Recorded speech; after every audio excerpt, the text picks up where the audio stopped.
right, so day 2 of the Dallas Comic and Pop Expo, and I'm getting ready to go into my interview with Glenn Morshower, who is Aaron Pierce from 24, also did some work on Star Trek. He's one of those character actors that just has that face that you know, he's in everything, and he's awesome. So I'm looking forward to talking to him and asking him some questions about his Extra Mile program that he does, which is a very motivational speaker type thing for businesses and actors alike. And also looking forward to maybe going to the Jim Cummings panel, get to see him. He's a voice legend in the industry, did the voice of Darkwing Duck, does a lot of stuff for Disney, and looking forward to meeting that guy as well. So stick around. Hello everybody, it's Brandon Luna, and today I'm here with Glenn Morshower from 24. You'd know him from Star Trek. The guy's been all over the place. He's played, more military and police officers? More cops and military personnel than any actor in the history of show business, living or dead. That's the truth. Pretty darn impressive.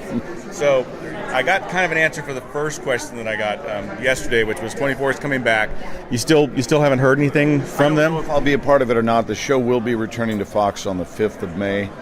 They're only doing 12 episodes, and they have not contacted me about being included at this point, and I know they're almost halfway done, so who knows? Yeah, that's crazy. I can't imagine 24 without Agent Pierce. That seems like a weird thing to me that would happen. Well, but the main thing is that we're back on the air, and the fans will be thrilled about that. We were last on the air in 2010, and I was last on the air with the show in 2009. So I missed the 8th season, but did do the first 7, and it was a tremendous experience for all of us involved. And now we've gone on to do a lot of other things. So yeah. So you have that long history of playing, cops and military guys. Is there roles that you would love to do that you just don't get offered, and do you pursue those roles, or? Well, I just finished a very satisfying role on Law and Order SVU. Which we shot in New York a few weeks ago. In fact, it airs this coming Wednesday, March 5th on NBC. Okay. It is the second darkest character I've ever played. It's impossible for me to play the new darkest character. And the reason I'll never play a darker character than one I played years ago on the X-Files, yes, and I'm sporting the X-Files jacket here today, is because I played Satan on the X-Files, and correct me if I'm wrong, but I don't think it gets any darker than Satan. Yeah, that's about as dark as it gets. But on NBC's Law and Order, I do play the arrested character rather than the character who's arresting others. Okay, that's cool. So that's a rare situation. So I imagine the prep for the roles that you normally play is probably pretty easy. I mean, do you still meet with police officers and military guys to get more information about the particular role that you're doing, or? I haven't done that in a number of years, but early on in my career, and even as recently as a few years ago, I've met with sheriffs, chiefs of police. I did full-on basic training, not a truncated version, but full basic training at Camp Pendleton years ago for a feature film. And I've trained with the FBI. I've done everything for tactics and techniques and procedural things so that we can really follow protocol and be truthful in our work. Yeah, I think it definitely shows. I mean, you can show. And, otherwise, you look like a goofball moron who is pretending to do everything instead of doing it according to what's correct. Yeah, holding the gun wrong, putting your finger up and burning your finger and all that stuff like that, yeah. I get it. So tell me a little bit about the Extra Mile. We saw a little bit of that yesterday at the panel, and very inspirational stuff. How did that progress from being just for actors to doing businesses? Well, first of all, thank you for asking me that, because it's very dear to my heart.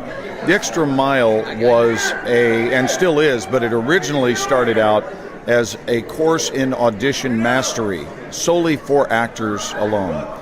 And then it mutated into being an instructional course for people in the business world. And that happened about 12 years ago, where a gentleman in the audience approached me after a presentation for actors and said, I would love for you to come present at Exxon for my corporation. And I went from there to doing another company and another one, and it just took off. But basically all it is it's a course on being all that you can be, to quote the U.S. Army, being all that you can be to step into the fullness of your life and operate at maximum efficiency. And that this is achieved through really waking up in the morning in extreme gratitude, for the privilege of living and having an elevated joy quotient. I was asked years ago how it is that you're always so happy. People see me and they say, you're just happy. Never had a drug or alcohol issue. And the reason is simply this. I wake up daily with an elevated regard for life. I look around and I see, not only is this a great convention, but you're great and you're great. And my wife's over here, who I've been together with for 37 years, and she's great. And the people selling jewelry there are great. And the people driving up and down the freeway, their hearts are beating 103,680 times a day, each one of them. That's amazing to me. So there's a lot of reason to be excited about life, and on a given day, there are only a handful of reasons why you might be bummed out. So I don't want to ever let that small handful obscure my ability to see the truth, which is that this is a really good gig, this thing called life. Yeah, very much so. Inspirational words again. It's crazy. The guy just inspires inspiration. So I got a question for you. You had a pretty good stint in Star Trek, and now you got the great stint with 24. Which fans are more demanding, the Star Trek fans or the 24 fans? Wow, it's demanding's an interesting word. Which ones are the more diehard? If you had said diehard. Yeah, diehard. Hands down, Star Trek. There's no competition because here's what the 24 fans don't do. And we have really wonderful fans, but they don't approach us and quote our dialogue. Okay. The Star Trek fans will come up. That's you folks. The Star Trek fans do come up and they recite dialogue, and it's verbatim. It's word perfect from shows we did 20 years ago. Yeah. And you're so amazed, and I will add the word impressed that they know this. It's beautiful. I'm very touched by it. Yeah. Okay. So you're on Dallas. And you've been on both. When you went for... Yeah, there's a scary thought. When you went for the audition, did they have knowledge of your previous work on Dallas? Or no, because all of the previous people are dead. No, I'm kidding. I'm kidding. But what happened was that I did one episode in the inaugural season, and it was called Black Market Baby. That was in 1978. And obviously, I was Cliff Barton's campaign aide with just a handful of lines. It was a year after I'd moved to California, and I was back here for a couple of weeks, shot it in the summer. And then that was so long ago that clearly, because of lack of hair now and all the passage of time, nobody ever connected those dots. I don't even look like that kid anymore. So I'm at an age now where I'm believable as the Ewing family attorney. I have not worked in season 3 yet. The Ewings have stayed fairly well behaved this season, and as soon as they get into trouble, they'll call me. Okay.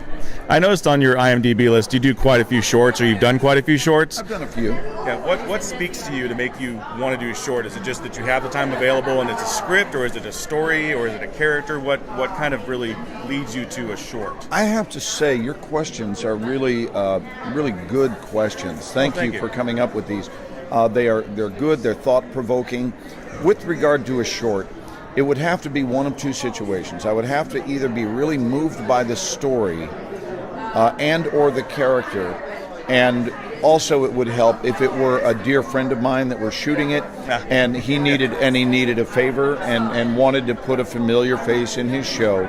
But even then, if I didn't believe in it, I wouldn't do it, even if it were a dear friend, because at the end of the day, it's our image that is associated with stuff. This is why, and I want to say this to any young filmmakers that might be out there, when you are casting your movie, it's really wonderful to put friends in it, but don't place them in your movie if their sole qualification is that they are your friend. The two qualifications are that they should be your friend and they should be right for the role. I'm talking about for actors.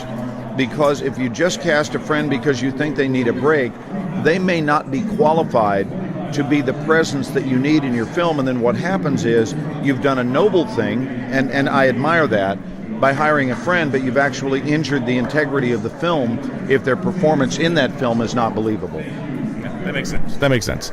So, Colonel Morshower, or General Morshower from Transformers, Yeah, you actually had Colonel Sharp, and then it changed to General Morshower. So what? Yeah, I mean, how did that come about? Was that something they just thrust upon you because you're you and everybody knows you as? No, that's called. It's very easy when you're Michael Bay and you run the show. Yeah. Michael is such a wonderful, grandiose filmmaker. He blows things up better than anyone. He produces massive success in the box office, and when he calls you to do the sequel of a movie that you died in the first one in, the only answer is yes, of course. Yeah. And he said, I will change your name and your rank, and he did.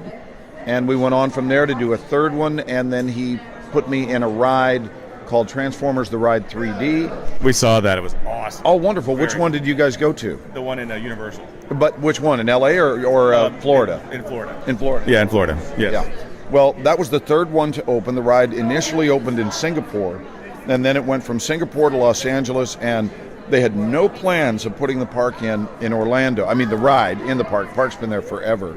But it was so successful in L.A. that they went, hey, we need to have this on the East Coast.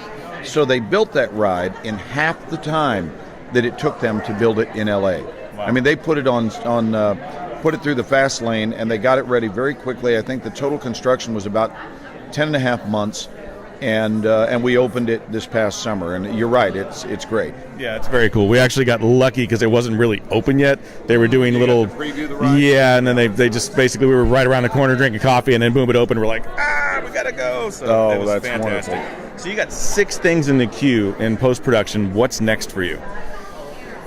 What is next? Let me think. Just the Law and Order that's scheduled to air. Oh, excuse me. I am getting ready to start a feature on May the 5th here in Texas, down in Austin, a movie called The Doodah Man, and it is only the third time in my career where I've been the lead in the movie. I started my career in 1975 with the lead in a film called Drive-In. Back in 2006, I did a movie called Grizzly Park, which you should probably be intoxicated before you see, and you'll have an even better time. It was actually a lot of fun. And then and now this one, The Doodah Man, which is a very cleverly written story about a con man who travels coast to coast, conning people by using different characters. So in this film, I'm really stretched because I get to talk like this. It's not a problem for me to sound like this. Or you never know, right? You never know. Sometimes you've got to be able to sound like that. So they take advantage. It's all different characters, different dialects, different outfits, and most of my roles underutilize my capabilities. And this film will fully stretch that out. So for me, it's arguably the best opportunity I've had to really show my chops. Yeah, I'm really looking forward to that. That's awesome right there. Well, I want to thank you very much for your time. It's been great meeting you. It's my pleasure. Love your work, man. Love your work. God bless you guys.